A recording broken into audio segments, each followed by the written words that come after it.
হচ্ছে খালি বন্ধুরা মাছ ভাজতেছি, ভাত হয়ে গেছে। আর আমাদের ঘরের এই পুঁইশাক অল্প করে কাটা হয়েছে, ওই পুঁইশাকের চচ্চড়ি হয়েছে আর ভাত হয়েছে। আর ট্যাংরা মাছ দিয়ে আলু দিয়ে বেগুন দিয়ে করবো। মাছ ভাজা হয়ে গেছে। আর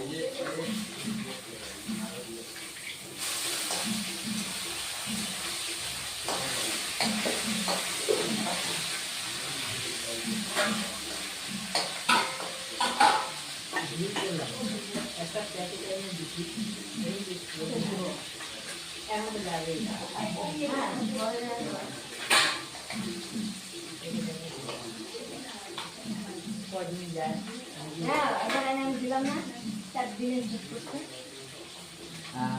বললাম কই নেই একদিন একটা করে আমার কদিন যায়। এই যে বন্ধুরা হয়ে গেছে, এই খোলাটা হয়ে গেলেই